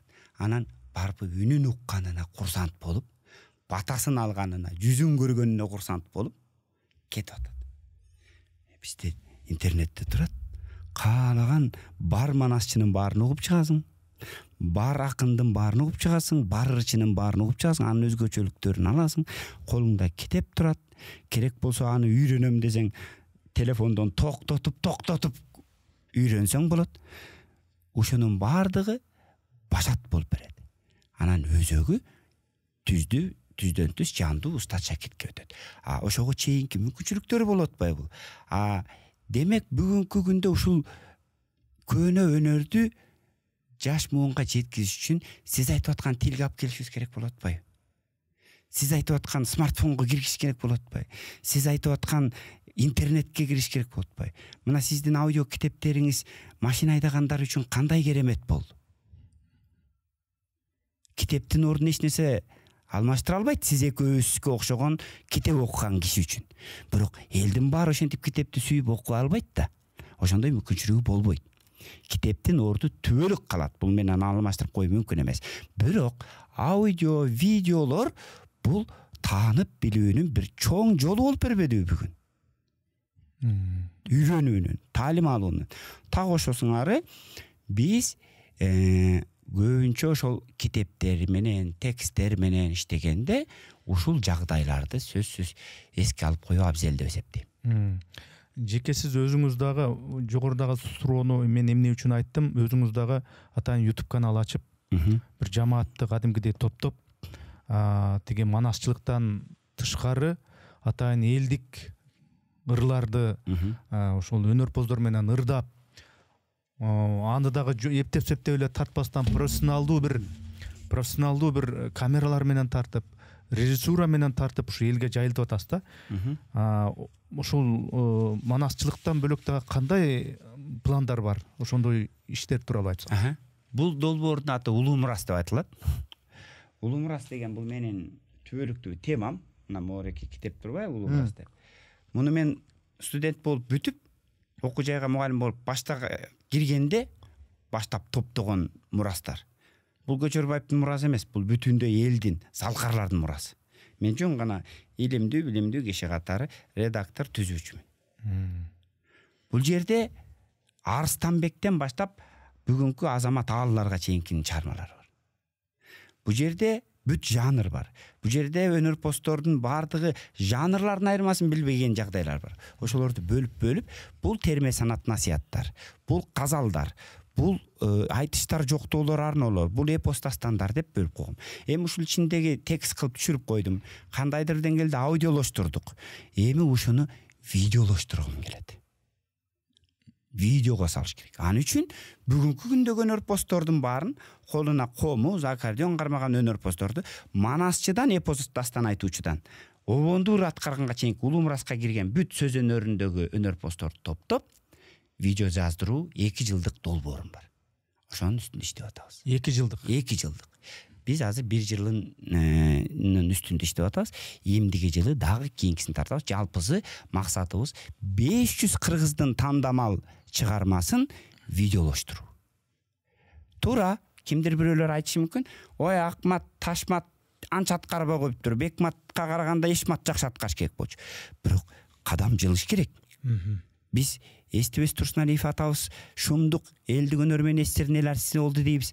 Өзүнүн атайын тартылып калган канча видеосу бар десе, мага ошого өнөрпоздор таппай калат. Биз бүгүнкү азыр үнү дарамети болуп толуп турган өнөрпоздун баарын өзгөчө жаш өтүп, эчкиникиндей жашы калган аксакалдардын баарын жазып алышыбыз керек. Ошону биз максат кылып иштеп, азыр атайын Улуу мурас долбоорун мекенчил агаларыбыз колдоп, ошонун үстүндө иштеп жатабыз азыр. Ушул Улуу мурасты толугу менен жазсак, Манастан баштап жазылат. Манас Семетей Сейтектен үзүндүлөр жана ошондой эле эпос дастандар, кенже эпостор бардыгынан үлгүлөрү жазылат. Ал кантип аткарылат? Обону кандай болгон? Кантип чертилген деген сыяктуу кийинки шакирттерге, маданий музыкалык окуу жайларга калыш керек да. Ошого бир биздин тил менен айтканда окуу методикалык колдомо курал кылгым келет. Чыгармачыл адамдарга айрыкча, аларда дагы оокат, тиричилик бар дегендей, бала чакасы бар дегендей, ушул жагынан, материалдык жактан, башка жагынан мамлекеттин колдоосу кандай болуп атат, жеке бир тараптардын колдоосу кандай болуп атат дегиле Манаска дейли. Манаска мамилеси да, манасчыларга кылган мамилеси, демек Манаска кылган мамилеси. Бир жолу бир курдай мурдагы жылдар, өткөн жылдары бир 8 манасчыга үй берилди деп бир ишкер чыккан. Анын демейде бизде ошо үй берди деген мындай нерсе болот да, анан кайра алынып калчу эле да. Үйдү алып койду депчи. Андай болгон жокпу? Мамлекет кандай? Ачык айтчы дегенди болот атасы. Та жакшы. Кызыгы, мына биз канча дээрлик 20 жылдан бери ушул манасчыларга камкордук, манасчыларга мындай кылалы, тиндей кылалы деп мамлекеттен баштап меценаттарга чейин бир нече жолу убада болгон. Туура, сиз айткандай, биз ага ишенип алып пресс-конференция берген учурлар болгон. Анан ар кандай жагдайда колдоолор болуп келди, бирок сиз үй деп калдыңыз. Учурда 7 манасчыга 2 бөлмөлүү үй берген. Бирок мамлекет эмес, меценаттар тарабынан. Муну баса белгилеп айтып коюш керек. Албетте мамлекеттин дагы Манас театрын ачып, Манаска бир көңүл бөлүп атканы меценаттарды да шыктандырат окшойт деп ойлоп койдум да. Анан ошол меценаттардан бүгүнкү күндө Бишкек шаарында жашаган 7 манасчыга 2 бөлмөлүү үй берип, биз ошол үйдүн документтерин, ачкычын баарын колубузга алганбыз. Ар бириңиздерге 2 бөлмөдөн. Ар бирибизге 2 бөлмөдөн. Сиз ушу манасчылардын материалдык жагында ойлоп сана тартканыңызга рахмат. Угуп элатам деп үйлүү болдуңарбы деп ойлонуп атасыз. Жо негизи бул маанилүү да. Сөзсүз маанилүү. Өзүнүн манасты ойлончу бир шарт болуш керек. Туптура. Манасты ойлонбой эртең бала чакамы кантем, үйдү кантем, батирдин акчасын төлөш керек эле, анан деп ошол энергияны манаска коротпой. Ошону айтып атам да. Ушул жерде ошол энергияны манаска корот. Илгери күн түндөп өнөр менен жүргөндө, өнөр пост эл бакканда кыдырып кеткен. Сагынбай чүйдү кыдырганда 40 жылкы айдап кеткен дейт мисалы. Үйүр жылкы. Ошо сыяктуу болуп эл бакканда, эл кадырлаган, кастырлаган. Азыр да Кудайга шүгүр. Эл ошол өнөрүбүзгө карап төбөсү көрүнгөн өнөр постторду эл кадырлайт. Анткени өнөр улук, өнөр ыйык, өнөр бийик деген сөздү ар бир кыргыз көкүрөгүндө кыттай уюп, аздек тутуп сактаарын бүгүнкү күндө дагы далилдеп, өнөр адамдарына кыргыздын, ар бир кыргыздын сыйы чексиз экендигин көрүп билип жүрөбүз. Мамлекеттик расмий мамиле эми түшүнүктүү манаска болгон, манасчыларга болгон. Бирок чыныгы элдин ичинде ушу манас. Ушу манасчыны бир үйүмө же чакыртып, же болбосо үйүмдө бир жакшылык болот эле, конокторду, кудалар чакырып аттым эле. Анан бул кудалар болсо баары негизи улгайган адамдар, сөздү барктаган адамдар. Ушул баланча манасчыны чакырып бер угалычы. 2 саат деп ушундай учурлар болобу негизи? Сөзсүз болот. Өзгөчө мен филармонияда иштеп, ушул искусство тармагында жанагы чоң делегаттар келгенде концерттик номерларды ачып кыска манас айткан окуяларым көп да. Ушудан улам таасирленип, жана Санжира радиосунан минут сайын жайылтуу иретинде 1 мүнөттүк жыңгылдап коебуз, музыка кошуп койгон. Ошондойлорду кетиргенден улам мага аябай көп чалышат. Ошонун мага узагын бер дейт. А мен тамашалайм. Бул музыка коштолгон узак эмес, атайын ошол таанытуу иретинде ошентип айтылган. Эгер узак уга турган болсоңуз, үйүңүзгө чакырсаңыз, узак айтып беребиз деп анан үйүнө барып айтып берген учурлар көп эле болот. Азыр кызыгы ниет кылып, тилек кылып, башканы коюп манасты айт деген сөз бар. Мен маселен тойлордун көпчүлүгүндө тойдун башын манас менен ачабыз. Ошол окуянын тематикасына жараша ылайыктап коебуз. Бала той болса манастагы балага ылайыктуу, мисалы, үйлөнүү той болсо үйлөнүүгө ылайыктуу, мисалы. Айтайын дегеним, манасты айтып жеткизүүдө биз манасчылар дагы элге толук жеткизе албай жатат, өңдөнөбүз. Ал үчүн биз биринчи кезекте жөн эле көпүлдөп манас айтып бербей, манастын окуяларын кызыктырып, ошол адамдын тили менен, түшүнүгү менен айтып берип, баянын айтып берип, окуяны айтып берип, кызыктырып анан айтсак жакшы болот. Илгери айтчу экен, жана күнүн тарыхын айтып анан чертсең таянчилегендей болот деп. Ансарында азыр мен силерге Канеке энебиздин жомогун айтып берейин. Канеке энебиз эмне кылып жомок айтканын билесиңерби? Абыке, Көбөш, Чийбыт, Кочкор, Адыбай, Көлбайлар манас өлгөндөн кийин талап тоноп ордосун чаап алгандан кийин керези менен манастын ушинтсем тирүү калат деп кыркып чыбыгын, кылы вырымын агасы иниси Ысмайылга берип, Букарда 12 жыл чоңойгондон кийин манас семете эч нерсе билбейт, жерин билбейт, тегин билбейт, элин билбейт. Ошондо Сары тас дегенден кеп угуп, жериң талас, элиң кыргыз деп угуп алып, анан Канекеге ачууланып келип, будан манас уул элем Букарга тентип конупмун. 12-ге келгенче Темир кандын колунда мен дене кулу болупмун деп ачууланганда, айласы кеткен Канеке эмне дейт ошондо? Угасыңарбы? Кантип айтат, 12 жыл кантип жашырып жүрдү ал семетейге деп биздин тилмен айтканда интрига кылып, кызыктырып, анан баягы Канеке ичиндеги арманын оғулунун бугу ал, о муңумдуң айтам бир далай, казылып калган урумдук менен кайнап эде жаткан шорумдук. Дагы угасыңбы? Деп анан мындай айтып бериш керек. А биз барып алып эле отуруп алып эле күпүлдөсөк түшүнбөй калып атпайбы? Аш кыла албай калып атат. Мен тамашалап коем. Манас укканга чейин бир аз кое тургула, даярдайын силерди мен. Ырдап берейин деп анан терме санаттардан, дастандардан ырдап берип, көңүлүн чеч кылып, сөз багып, сөз балап, ой сонун болупту. Жанагы кожо жаштын дастанында аскада калып калганын карачы, дешип, сүйлөшүп калгандан кийин эми Манаста да ушундайлар бар. Мен силерге азыр мына Чубак менен Алмамбеттин чатагынан айтып берейин атаң көрү дептир. Айтайын дегеним даярдаш керек. Эмне үчүн мен музыка менен айтып жүрөм? Чет элге чыкканда эмне үчүн музыка менен айтабыз? Чор, кыяк, доолбастар адамдын жан дүйнөсүн байыркы доорлорго алып жөнөйт. Музыка даярдайт. Образга кирип, элестейт ата бабалардын издерин. Анан барып туруп. Эзелкиден калган сөз эл ичинде айтылган десең анан угат. Айтуучулук ыкмада манасчылык эгер биз мен оюмда бар, бирок иш жүзүндө кыла албайм да толук да. Манасчылык дүйнөдө шедевр өнөр. Айтуучулуктун эң шедеври манасчылык өнөр. Уникалдуу өнөр. Дүйнөдө айтуучулардын түрү бар. Жаңгар айткандар, тиги олоңко айткандар, кыз жибек айткандар жана башка. Тиги тубалардын Горловой пениясына чейин. Мен дүйнөдө көп өнөр адамдары менен, эпос айтуучулар менен жолугуп жүрүп, дүйнөнү түрө кыдырып жүргөн Горловой пения менен, көмөкөй менен жырлоо деп коет. Ошо менен ырдаган тубиндер таң калган. Эй, Самат, сенин өнөрүң керемет турбайбы дейт. Эмнеси керемет экен? Сенде колуңда аспап жок. Белгиленген бир тональностуң жок. Ыргагың ар түрдүү, сүйлөйт экенсиң, баяндайт экенсиң, айтат экенсиң, ырдайт экенсиң, кайра бийикке чыгып, кыйкырып туруп, кайра модуляция кылып, көтөрөт экенсиң, кайра отклонение кылып түшүрөт экенсиң. Муну айтып атканым музыкант тилдер менен тональносттарды өйдө көтөр.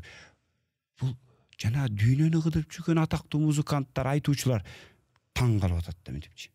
Чексиздик экен дейт. Топ-туура Манас чексиздик. Ошон үчүн театр одно актера деп Манасчы өзү кааласа диалог кылган, арман кылган, кошок кылган, баян кылган. Эгер биз манасчылыкты мен ойлоп аткандай, биз көксөп аткандай тарыхтагы бийиктигине жетсек, кыргыз тилин түшүнгөн ар бир кыргызга Манасты эсин оодур айтса болот. Угат, анткени канында кыргыз бар. Эсоо бугат, сөздү кубалап, ар бир сөздүн түбүнө түнөө угат керек болсо. Биз ошону айтуунун бийик чеберчилиги, мен жана айтып аткан нерсе ошо да, айтуучулуктун чеберчиликтерин өстүрүш керек деп атканым. Жанагы кандайдыр бир деңгээлде устат шакиртте окуганда Сагынбайга айтып атпайбы, кыраатыңды оңдош керек экен, кыраатың тиги калыбына келе эле экен деп сын айтып атпайбы устат. Так ошо сыңарындай кырааттан баштап бардыгын тарбиялаш керек. Устат шакирттик өнөр каналынан өтүш керек, өсүш керек, үйрөнүш керек, бийиктеш керек. Бийиктеш керек. Ошондо Манастын кырааты өзүнчө сөз кыла турганга татыйт. Бул кыраат оон эмес жөн эле. Музыка эмес жөн эле. Бул кыраатта касиет бар. Күңкүрөнгөн кыраатта касиет. Ошол кыраат адамдын жан дүйнөсүн козгойт. Өзөгү ушунун баары жана улуттук идеологиянын уңкусу Манас болуш керек дегендигинин себеби ошол. Мен жанагы Улуу Мурас долбоорун Улуу Мурас кайрыгы уңгу жолдун байлыгы деп уран койдук. Уңгу жол мына идеологиябыз. Уңгу жол деп мамлекеттик идеология кылып атабыз. Уңгу жолдун өзөгү мына өнөрдө жатат. Дагы өзөгү. Бирөөнүн үйүндө унитаз бузулуп калыптыр да. Бузулуп, тигинти оңдоп көрүп, мынти оңдоп көрүп, чапкылап көрүп, чукулап көрүп, оңдай албайт. Кошунасын чакырат, оңдай албайт. Анан атайын телефондон мастер чакырат. Ошол иштин мастерин чакырып, анан тиги келет дагы. Тигилер жанагы канча убакыт кетирип, чукулап, бургулап, оңдай албаган нерсесин кичинекей балкасын чыгарат дагы. Тык этип бир койсо, оңдолуп калат. Канча сом? 5000 сом бересиз деп. ошо балкан менен тыкет уруп койгонуң эле 5000 сом аласың депчи.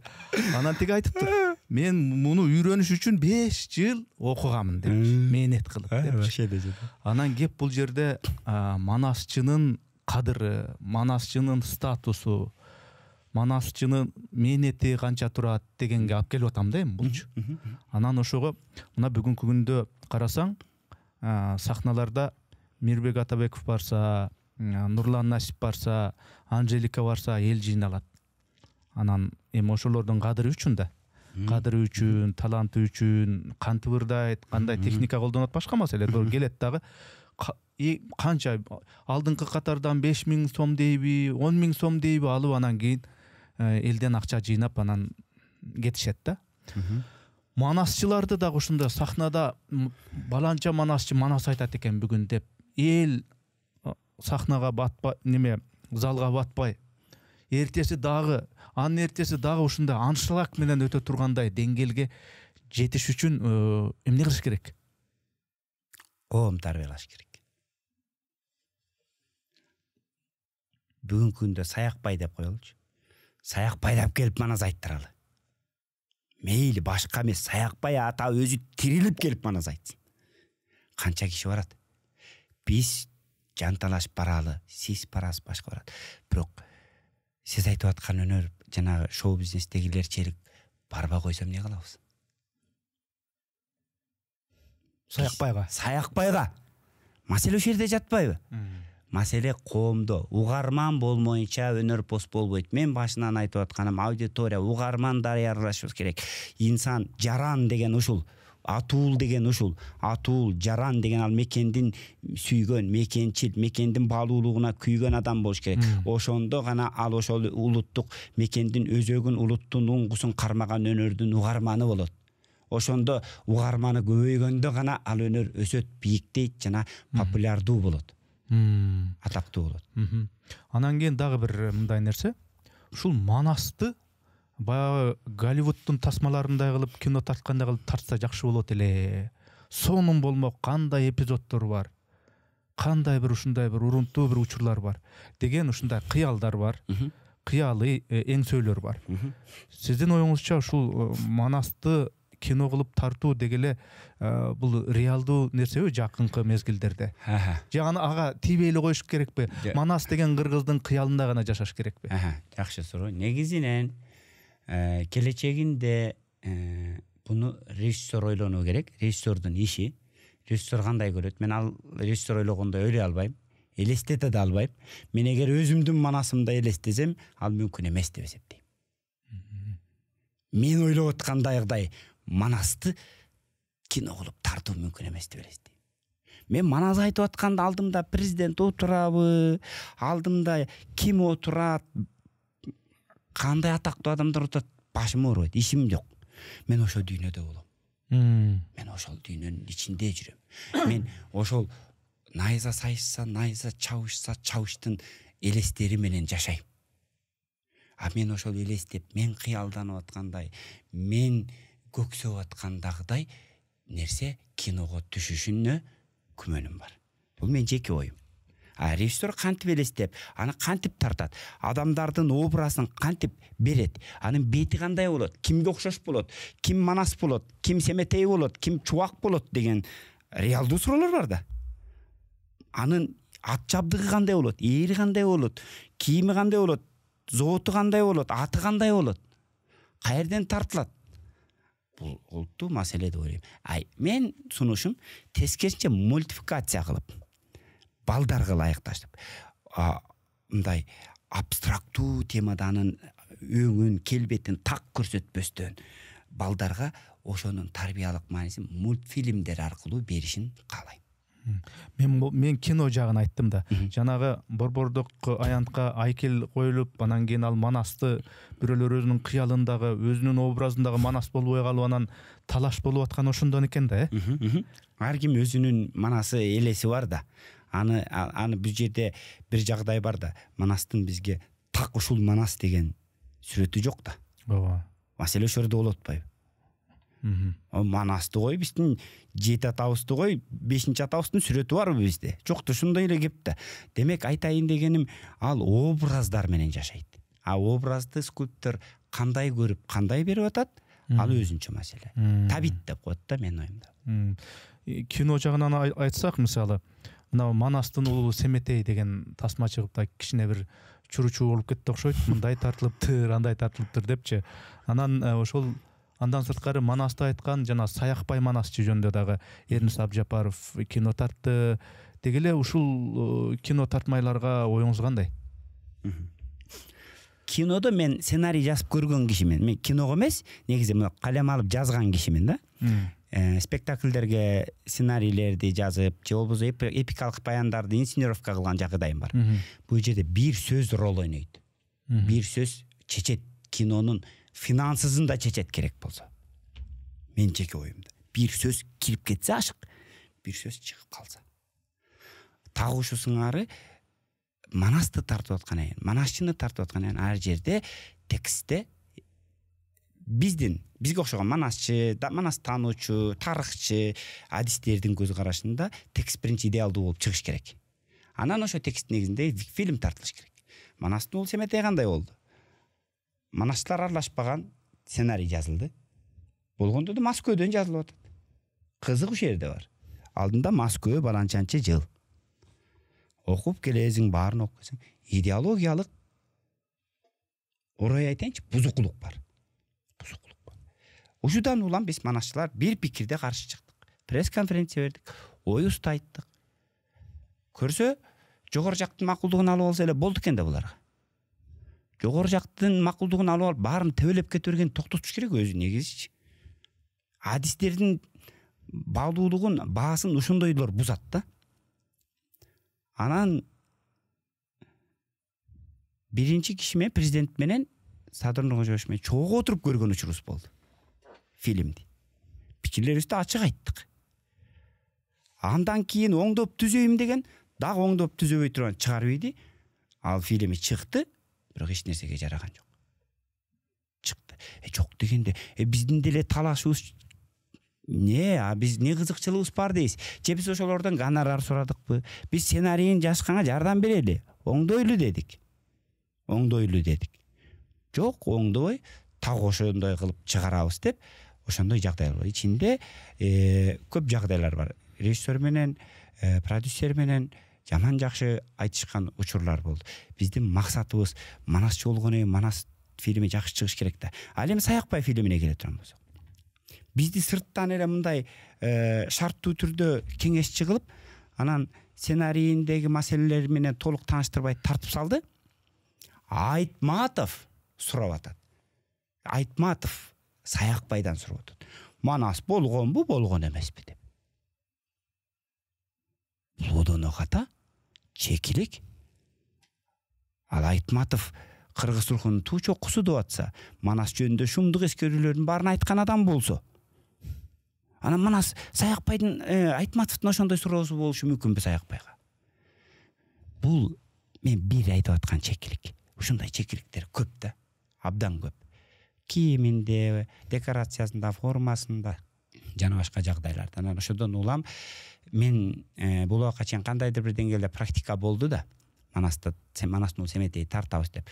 Ушулардан улам мен жана жогоруда тартсак жакшы албетте, мүмкүнчүлүгүбүз болуп, аны режиссер кантип көрүп, кантип тартат билбейм, бирок тартуу кыйын деп эсептейм. Эми баалуулуктар боюнча суроо. Кыргызстанда мына 80% мусулмандар деп эсептелинет. Кыргызстанда ислам баалуулуктары бар. Жана Манас баалуулугу, улуттук баалуулуктар бар да. Анан ушул эки баалуулуктар кээде түшүнүшпөй, кагылыша кеткен учурлар болуп турат. Эми суроо.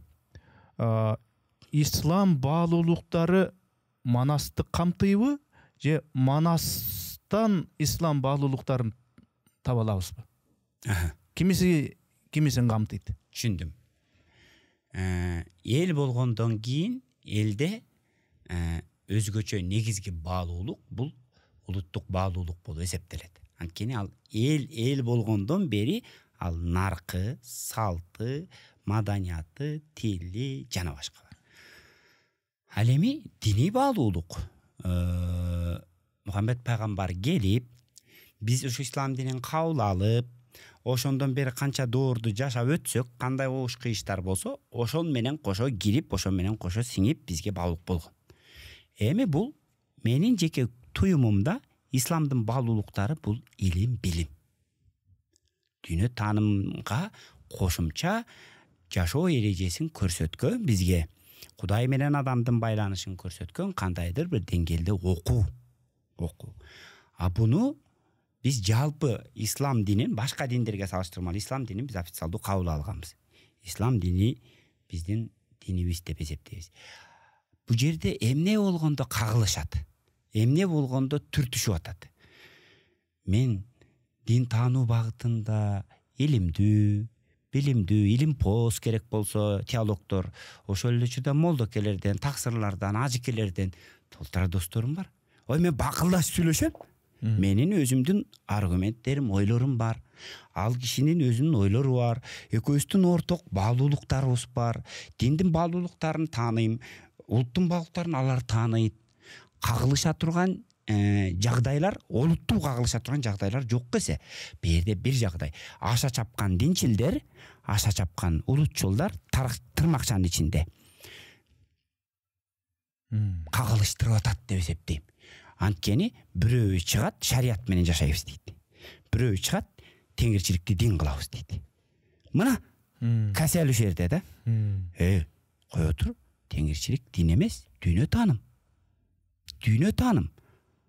Ал динге чейинки кыргыздын дүйнө таанымы. Дин болуш үчүн анын ошондой арабтардын деле дүйнө таанымы болгон ислам келгенге чейин дегендей. Ошо сыяктуу дин болуш үчүн анын Мухаммед пайгамбардан калгандагыдай диндин өзүнүн эрежелери бар. Мисалы, бизде дүйнө таанымыбыздан, кыргыздын дүйнө таанымынан канчасы бизде калды, канчасы башка баалуулуктардан кирди, буну тарыхчылар, этнографтар гана аныктабаса, бул дин менен улуттук баалуулук кыргызда эч эле жуурушуп кеткен. Сиңип кеткен. Жөн эле өлүк кой иш-чарасынан мынтип жириктеп көрөлчү. Кайсынысы динден, кайсынысы улуттук баалуулуктан. Ой, баары аралашкан. Өзү дин эле эмес, дил эле эмес, тил дагы бир адам, бир элдин тили болбойт өзү. Биз ойлоп жүргөн компьютер, тиги губернатор деген бар орустун сөзү деп ойлойбуз да. Жок да, андай эмес да. Бул сырттан ошондой кирип, анан ошонун баары төл сөзгө айланып, анан кийин өзүнүн тил ыңгайына жараша анан өнүгүп өсөт да. Маселен. Ошон үчүн менин оюмда бүгүнкү ааламдашуунун доорунда диндердин да баалуулугун алып, ошол элече учурда улуттук баалуулукту өзөк кылып карманып өсүшүбүз керек деп эсептейм. Аябай салмактуу калыс жооп болду. Рахмат. Эми менин соңку суроом ушул подкасттагы.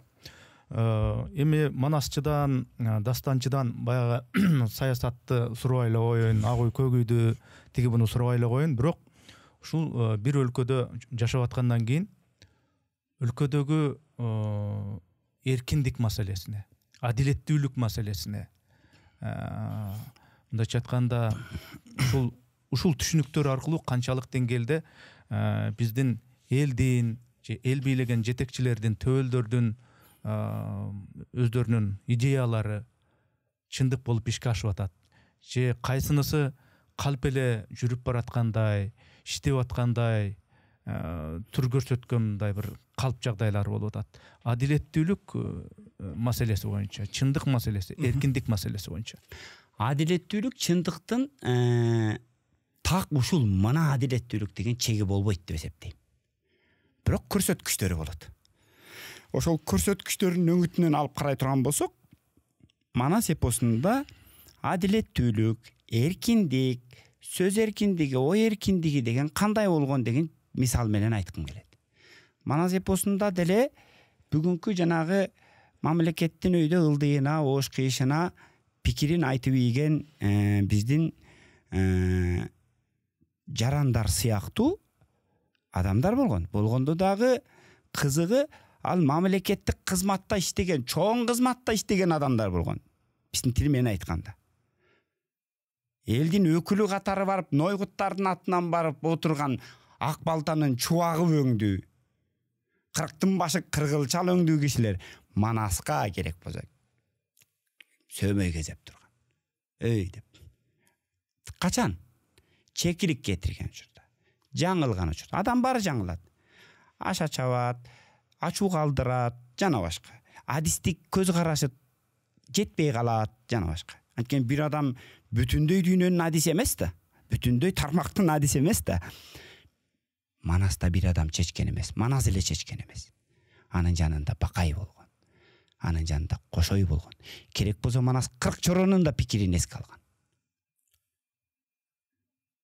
Манас көкөтөйдүн ашында ачууланып, үрбүнү аттар кайдан чабылат дегенде ал айтып ийсе, баштан ары камчы менен салып ийгенде, Кошой эл көзүнчө башы анжалаганда, Кошой ачууланып, наркка, салтка таяп, биздин тил менен айтканда Аксакалдар кеңешинин төрагасы же жогорку соттун төрагасы дейли, мамлекет башчысына: "Эй Манас, не болду?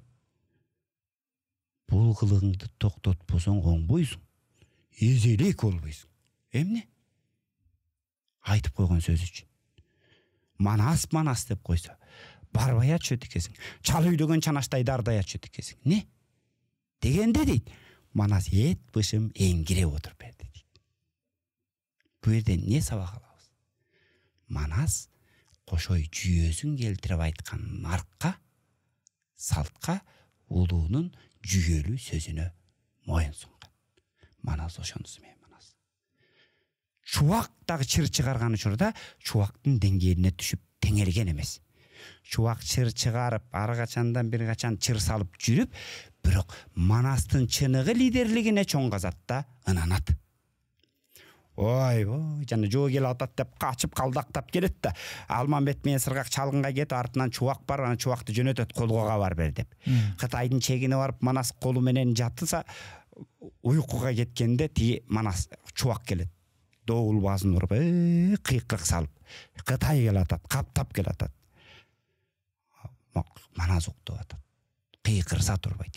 Түпөгү жок найза менен качырып келип санталаштыра сайганда чукураны, не жинтийди, не болду? Десе, жоо келип атат. Жоо келсе эмне болуптур? Келбей жүргөн жок, уруша чыгып кетербиз. Алардын да түбүнө жетербиз деп анан камырабаганда чубак уялып калды дейт. Ой, аты да Манас турбайбы? Өзү да Манас турбайбы? Сөзү да Манас турбайбы? Манас болсо жолборсум, Алмамбет болсо жолдошум, жоо келди деп, Кытайдан корксом Кудай урбайбы мени деп, кайратына келип атат. 40-тын башы кыргылчал дагы ошондой бузукулук кылган жагдайлар болгон.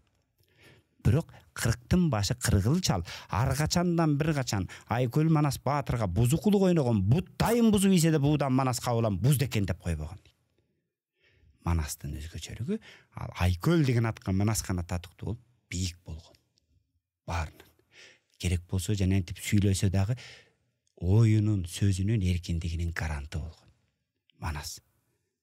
Манас чоң казатка чалгынга баратканда Алмамбет менен Сыргак чалгынга кетсе, артынан чубак чуу чыгарганда, ме тетигинен ачуусун басчы. Ачуу калдырып калыптыр. Ак куланы тарт алдына. Ак олпокту жаптып берип атат. Эмне үчүн? Чубактын, кыргылчалдын күчүн мамлекет үчүн, чоң казатта пайдаланыш үчүн.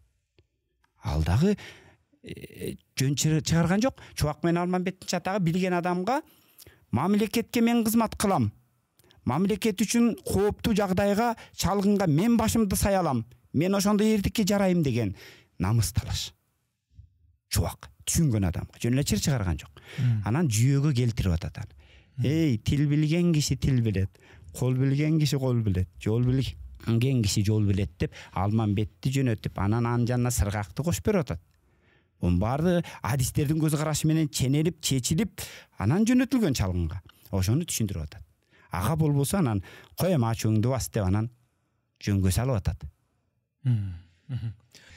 Ошентип биз улутубуз уңгусунан ажырабай түбөлүктүү Кыргыздын бир өнүккөн алдыңкы мамлекеттеринин катарын толуктап, руханий дүйнөбүз бай, руханий дүйнөбүз бийик, илим билим өнүккөн мамлекеттердин катарында бололу деп ниет кылам. Тиги да бир нерсе, бирөө мага келген конок китеп алып келсе эле, бул китепти өзү караш үчүн эле алып келдиби же мага алып келдиби деген ушундай күмөн боло берет да. Бул китеп магабы? Сизге алып келдим. Бир Куттуу студияда өтө олуттук иштерди жасап атасыз, анан жанагы өргөөгө чачып келет эмеспи? Анан чачылам болбосо да, көрүмдүгүм болбосо да ушул китеп жакшы көргөн, китепти элге жеткизген киши элеңиз деп, анан улуу мурастардан маалымат алып койсун деп анан алып келгендегим. Ошо өз колуңуз менен мага берип коюңуз. Келиңиз. Улуу мурас деген бу жерде Арыстанбектен бүгүнкү акындарга чейинки баардыгынын залкарлардын мурасы бар. Мен жөн гана түзүүчү редактормун. Ушуну сизге атайын алып келдим. Ичинде жанрларга бөлүнгөн. Чоң рахмат. Чоң рахмат. Эми көрүп турасыз, эми ар кандай китептер турат бизде. Буюрса, бул китепке дагы бир көз салып, окуп чыгабыз. Эми сиздей киши, сөз баккан киши муну жөн нерселерди мындай түзбөсө керек, бул китепти түзүп атканда. Рахмат, буюрса окуп чыгам. Чоң рахмат. Бул мен үчүн аябай баалуу белек. Ишиңизде ийгилик болсун. Самат мырза, эми маегибиздин баш аты болду, кульминациясы да болду. Эми логикалык бир жыйынтык иретинде сөз сизде. Бир жыйынтыктап өзүңүздүн сөзүңүздү айтсаңыз, анан кийин подкастты маектешүүнү жыйынтыктасак. Жалпы кадырман кыргыз журтчулугу бүгүн биз ааламдашуунун доорунда улутубуз уңгусунан ажырабай өнүккөн мамлекеттердин катарына кошулсак деген ар бирибиздин тилегибиз ишке ашсын, мамлекетибиз өнүгүп өссүн. Ошол өнүгүп өсүүгө ар кимибиз адис катары өз салымыбызды кошолу. Максатыбыз, оюбуз жанагы 5 манжа бөлөк, билек бир 5 адам бөлөк тилек бир дейт го. Тилегибиз, максатыбыз баардыгыбыз бизден кийинки муундар гүлдөгөн, эркин, өнүккөн мамлекетте жашашы үчүн ар кимибиз өз адистигибизде, өз ишибизде билгенибизди мамлекет үчүн жасайлы деп чакырык таштагым келет. Ошол эле учурда элибизде тынччылык болуп, Кудай таалам бөөдө кырсыктан, аламаттан, жаратылыштын кырсыгынан тынч кылып, эң алдыңкы мамлекеттердин катарында руханий дүйнөсү бийик эл катары көрүнөлү. Чоң рахмат. Эми сөз баккан, сөз кадырын билген адам менен маектеш өзүнчө бир ракат. Рахмат атайын келип убакытты бөлүп ушундай пикирлериңизди билдиргениңизге. Ишиңизде ийгилик болсун, үй бүлөңүзгө тынчылык, жараткан сизди адилеттүү, туура жолдон адаштырбасын. Чоң рахмат. Рахмат сизге дагы атайын чакырганыңыз үчүн. Урматтуу катталуучуларым, биз мамлекеттен же бир коммерциялык уюмдардан каржыланбайбыз. Мээнетибизди каржылай колдонуу каалоочулар үчүн эсеп капчыктарды, номерлерди жазып койдук. Экинчиси, биздин ушул подкасттарыбызды 70%дан ашуун адам катталбастан болгону 30% катталып көрүшөт экен. Урматтуу достор, катталганыңыз, бөлүшкөнүңүз, жакса жакты деп басканыңыз биз үчүн маанилүү.